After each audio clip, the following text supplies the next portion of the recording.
खुशामदीद, खैर मकदम और वेलकम है आप सभी सामईन व नाज़रीन का आपके अपने ही यूट्यूब चैनल रिजवान ज़हीर में। आज मैं आप सबों के लिए हाजिर हुआ हूँ मेंटल एबिलिटी यानी ज़हनी सलाहियत के छठे वीडियो के साथ। इस सीरीज़ के पिछले वीडियोस चैनल पर अवेलेबल है। अब अगर अभी तक आपने उन वीडियोस को नहीं देखा है तो ज़रूर देख लीजिए, वो आपके एग्ज़ाम के पर्पज़ से बहुत ही हेल्पफुल होगा।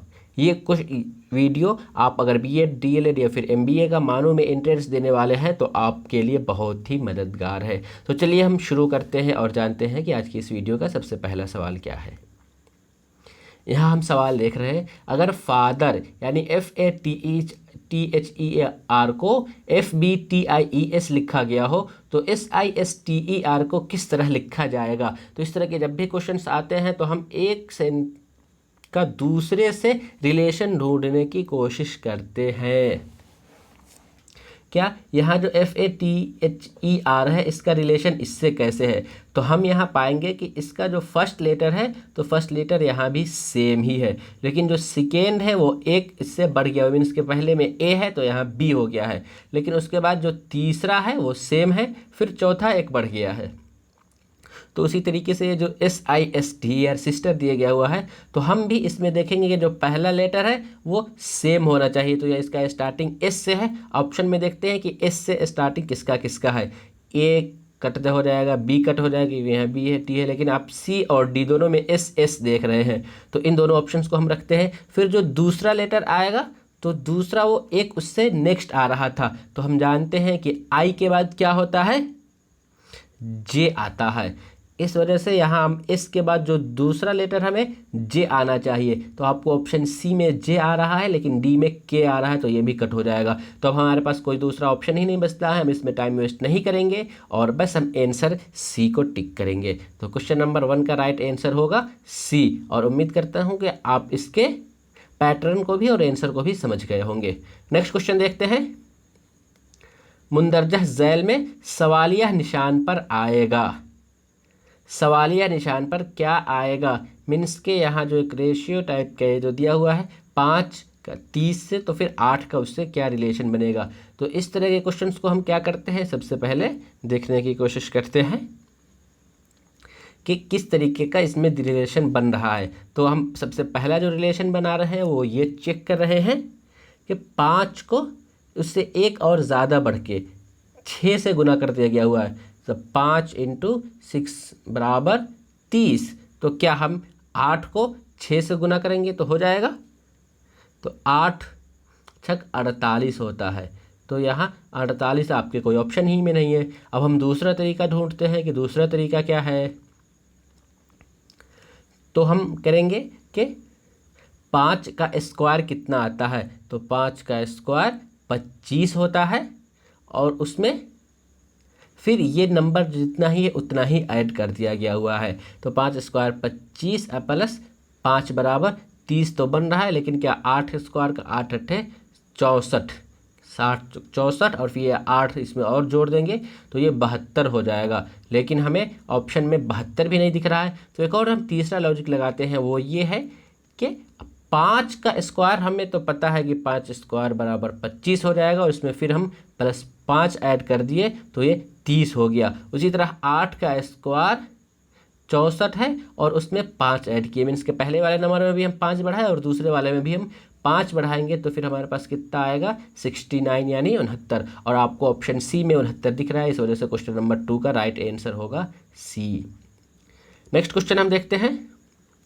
ये घड़ी थोड़ा सा क्वेश्चन टाइप फॉर्मेटिंग करने में प्रॉब्लम हो गया, मैं पढ़ के सुना देता हूँ कि आप समझ जाएंगे।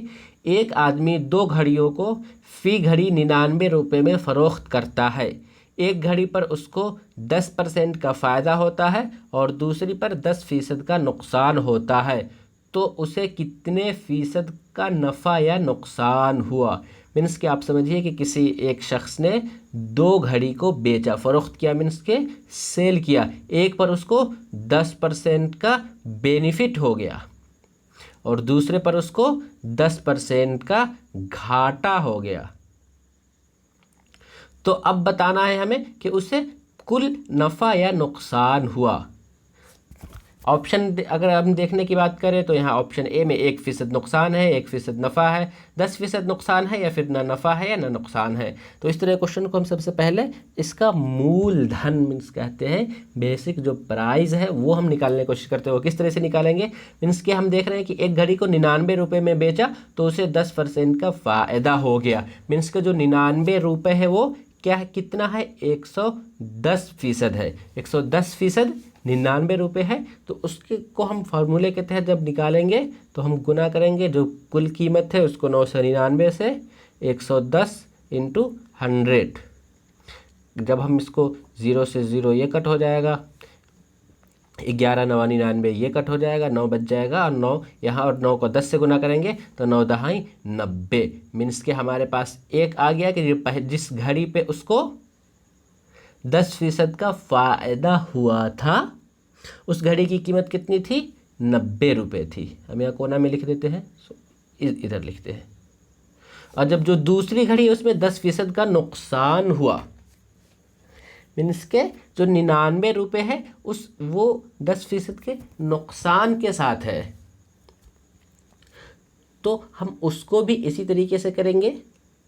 क्या, ये 99 को 90 से मल्टीप्लाई, 90 से भागा देके 100 से ऐसे गुना करेंगे। जब हम इसको कट कुट करेंगे तो हमारे पास जो आंसर पूरा जो आएगा वो आएगा 110। मीन्स के पहले घड़ी की कीमत उसके पास 90 रुपये आई और दूसरे घड़ी की कीमत उसके पास 110 रुपये हुई। तो मीन्स दोनों घड़ियों की कीमत कितने हो गए, 110 और फिर 90 बराबर 200। मीन्स के वो जो उन दोनों घड़ियों को जो बेचा, तो बेचने के बाद फ़रोख्त करने के बाद उसके पास पैसे नहीं, हाँ, उन दोनों घड़ियों को जो वो 99 रुपये में बेचा था, तो 99 रुपये में जो बेचा था तो उसके पास उन दोनों को कुल कितने में बेचा, तो 198 रुपये में। लेकिन जब हम उन दोनों घड़ी का मूलधन यानी मेन प्राइस जब हम निकाले तो उसमें से पहले का 110 आया और दूसरे का 90 आया। तो मीन्स के उन दोनों घड़ियों को उसने कितने में ख़रीदा था, 200 में, क्योंकि हम इन दोनों को जोड़ेंगे तो 200 आएगा। तो उसने 200 में सामान खरीद करके 198 रुपये में बेच दिया। तो वो हम देख रहे हैं कि ये 200 से 198 रुपये कम है, तो ये क्या हो रहा है, हमें इसे नुकसान लग रहा है। और 200 का 198 जब करेंगे तो अगर हम परसेंट में या फीसद में निकालेंगे तो ये कितने परसेंट होगा, 1% होगा। तो हम कह सकते हैं कि इस क्वेश्चन में उसे 1% का नुकसान हुआ, जो कि आपको ऑप्शन ए में दिया गया हुआ है। नेक्स्ट क्वेश्चन देखते हैं। ये एक ब्लड रिलेशन का क्वेश्चन है। एक शख्स से औरत ने कहा, तुम्हारे भाई का इकलौता बेटा मेरी बीवी का भाई है, तो उस औरत का उस शख्स के साथ क्या रिश्ता होगा।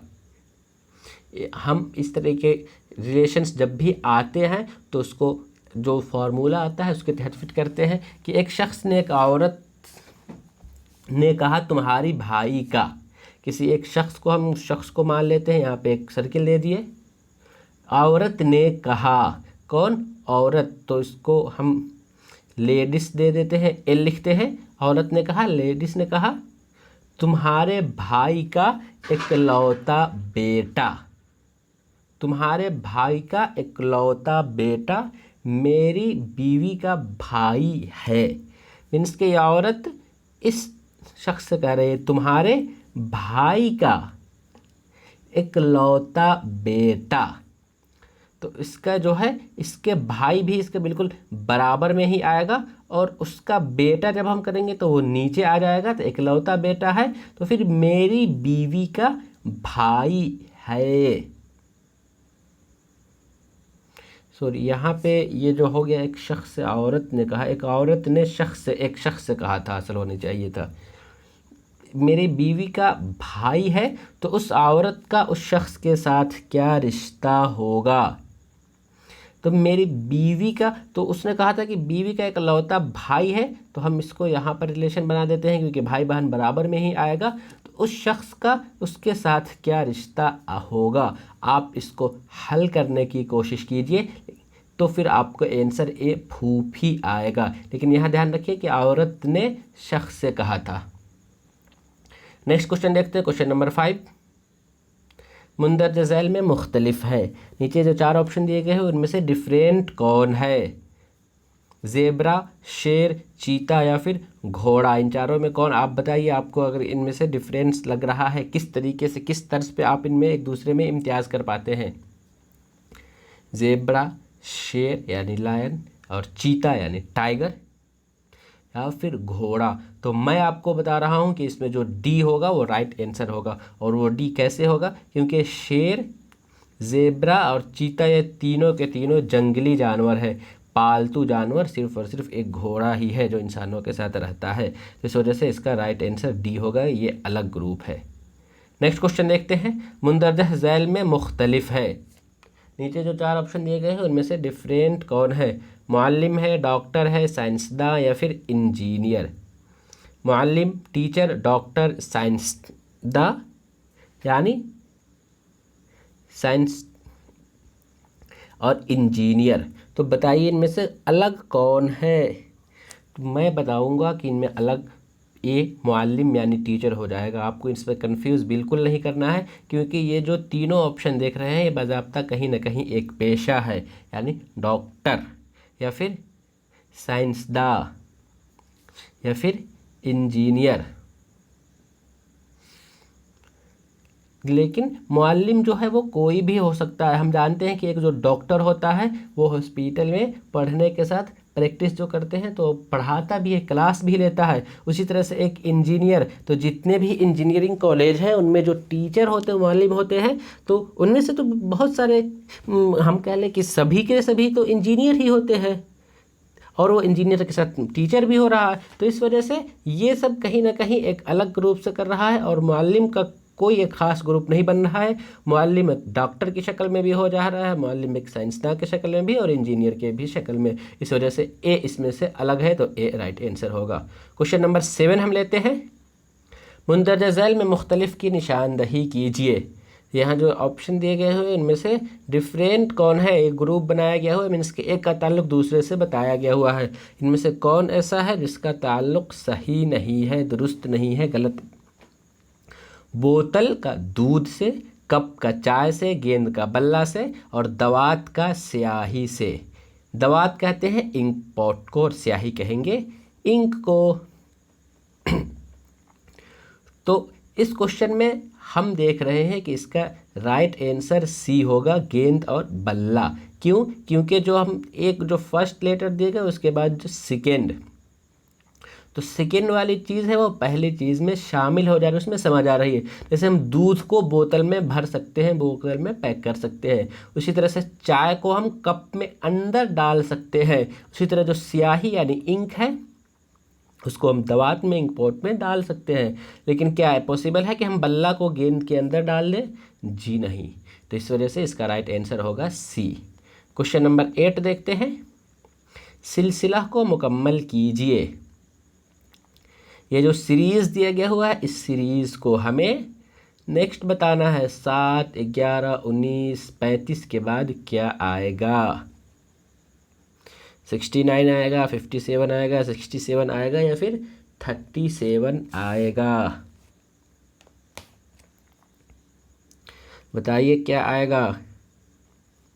तो हम इसमें से इस तरीके के क्वेश्चंस को जब भी हमारे सामने आएंगे तो उनमें से सीरीज़ ढूंढने की कोशिश करते हैं कि 7 और 11 में क्या फ़र्क है। तो 7 में हम फिर 4 जब जोड़ रहे हैं तो 11 आ रहा है। फिर 11 में हम कितना जोड़ रहे हैं? 8 जोड़ रहे हैं तो हमें 19 आ रहा है। और 19 में हम कितना जोड़ रहे हैं? 16 जोड़ रहे हैं तो 35 आ रहा है। और 35 में तो आप ये देखिए कि सबसे पहले वाले में हमने 4 जोड़ा, और 4 को फिर डबल करके दूसरे वाले में 8 जोड़ा, और 8 को फिर डबल करके हमने 16 जोड़ा तो 35 आ गया। उसी तरह से 35 में जब हम 16 का डबल करके 32 जोड़ेंगे तो हमारे पास आंसर आ जाएगा सी, 67। नेक्स्ट क्वेश्चन देखते हैं, क्वेश्चन नंबर 9, मुंदरजा झैल में कितने मुरब्बे हैं? मुरब्बा, मुरब्बा कहते हैं स्क्वायर को। ये आपके सामने एक ये शक्ल दिया गया हुआ है और इसमें से आपको बताना है कि कुल कितने स्क्वायर हैं। थोड़ा सा ये पीडीएफ सेटअप करने में गड़बड़ हो गया है क्योंकि फर्स्ट टाइम मैं इस तरह का ये इसमें पिक्चर ऐड किया हूँ। अगली बार तो से ये सही आएगा क्योंकि और इसको हम छोटा साइज़ में कर लेंगे। तो आप बताइए कि इसमें कुल कितने स्क्वायर हैं। तो जब भी हमें स्क्वायर निकालना हो तो हम जो शेप है, फिगर है, उसको देखने की कोशिश करते हैं वो फिगर किस मॉडल का है। मीन्स के अगर वो स्क्वायर में हो और सेम रो और कॉलम हो, जैसे कि यहाँ पर 1 2 3 4, 1 2 3 और 4, मीन्स के 4 रो और फिर 4 स्क्वायर ही है, 4 रो और 4 कॉलम ही है। तो इस तरह के जो भी क्वेश्चन आए जो 3x3 का हो या 2x2 का हो, तो उसको हल करने के लिए जो फॉर्मूला बताया जाता है कि जितना जो मैक्सिमम नंबर हो, मीन्स कि अगर ये 4x4 का है तो हम क्या करेंगे, 4 के से नीचे वाले सभी नंबरों का स्क्वायर ऐड कर देंगे। तो यहाँ हम 4 square plus 3 square plus 2 square plus 1 square. आप एक परेशान हो रहे होंगे स्क्वायर को उर्दू में क्या कहते हैं। तो बाज़ दफ़ा आपसे स्क्वायर को उर्दू अगर खालिस उर्दू पूछा जाए तो जज़रुल मुरब्बा होता है, जज़रुल मुरब्बा। तो हम इनको जब ऐड करेंगे तो 4 चौके 16 प्लस 9 प्लस 4 प्लस 1, तो 25 है, 4 29 1 30। कुल इसमें कितने स्क्वायर है?